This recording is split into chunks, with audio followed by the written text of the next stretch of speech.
ነቢዩ ሰለላሁ ዐለይሂ ወሰለም የሆኑ ህዝቦችን በተመለከተ የሚያስደነግጥን ነገር ተናግረዋል። እዚህ ሐዲስ ላይ ሰዎች የውመል ቂያማ ይመጣሉ የቲሃማ ተራራን ያህል መልካም ስራዎችን ይዘው ብለዋል። ነገር ግን አላህ ሱብሓነሁ ወተዓላ ፈየጅዐሉሃ አላሁ ዐዘ ወጀለ ሀባእን መንሱራ የተበተነች ብናኝ አቧራ ያደርጋታል። አላህ ሱብሓነሁ ወተዓላ ዋጋ የሌላት ያደርጋታል። ስለ እነዚህ ህዝቦች ተጠየቁ ነቢዩ ሰለላሁ ዐለይሂ ወሰለም። ባልደረቦቻቸው ጠየቋቸው። ምን አሉ? ኢኽዋኑኩም ወሚን ጅልደቲኩም ወየኹዙነ ሚነል ለይሊ ከማ ተእኹዙነ ወላኪነሁም አቅዋሙን ኢዛ ኸለው ቢመሓሪሚላሂ ኢንተሀኩሃ የእናንተ አምሳያ የሆኑ ወንድሞቻችሁ ናቸው ብለዋል። ከሌሊት እንደምትወስዱት እነሱም ይወስዳሉ፣ ሌሊት እንደምትቆሙት እነሱም ይቆማሉ። ነገር ግን ከዚህም ጋር ወላኪነሁም ነገር ግን እነሱ አቅዋም ናቸው ህዝቦች ናቸው ኢዛ ኸለው ቢመሓሪሚላህ ኢንተሀኩሃ በተገለሉ ጊዜ እንግዲህ ብቻቸውን በሆኑ ጊዜ የአላህ ተባረከ ወተዓላን ክልክል ነገሮች ይዳፈራሉ። በዚህ ምክንያት አላህ ሱብሓነሁ ወተዓላ ስራዎቻቸውን አበላሽ። በእርግጥ የስራ መበላሸት ሁኔታ በተፍሲል ሊታይ ይገባዋል።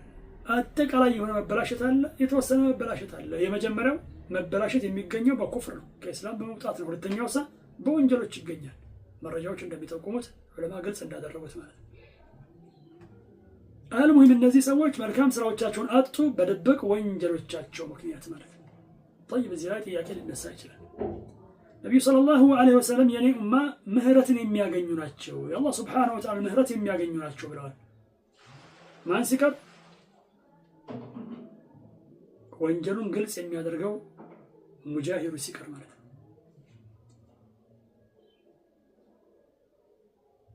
በሁለቱ ሐዲሶች መካከል ተውፊቁ ምንድነው ከተባለ ዑለማ እንደሚሉት ምንድነው እዚህ ላይ ያወሳነው የሰውባን ሐዲስ የሚመለከተው ማንን ነው? ነገራቸው ይሄ የሆኑን ሰዎች ነው። በተገለሉ ቁጥር የአላህ ሱብሓነሁ ወተዓላ ህግጋቶች ይጠሳሉ፣ ሐራም ነገሮች ውስጥ ይገባሉ። ላ ይባሉን ግድ የላቸውም በጭራሽ። እዚህ ደረጃ ላይ የደረሱ እንደሆነ ጊዜያቸው እነሱን የሚነካ ይሆናል ነው። አላህ ሱብሓነሁ ወተዓላ ስራዎቻቸውን ያበላሻል። እዚህ እንደምንመለከተው አሁን እነዚህ ሰዎች ሌሊትን እንኳን የሚቆሙ ናቸው። እንግዲህ ሌሊት ይቆማሉ ከተባለ ሌሎች ስራዎችም ይኖሯቸዋል ያለምንም ጥርጥር። ነገር ግን ከዚህም ጋር ሰዎቹ የድብቅ ወንጀሎችን የሚዳፈሩ ነበሩና አላህ ሱብሓነሁ ወተዓላ በዚህ ምክንያት ስራዎቻቸውን አበላሽ። ሙራቀባ እጅጉን ያስፈልጋል። አላህ ሱብሓነሁ ወተዓላ ስራዎቻችን ይቀበል ዘንድ ኻቲማችን ያምር ዘንድ ስራዎቻችን አይበላሹ ዘንድ ማለት ነው። አላህ ሱብሓነሁ ወተዓላ ይወፍቀን። ወላሁ ተዓላ አዕለም። ወሰላሙ አለይኩም ወረሕመቱላሂ ወበረካቱሁ።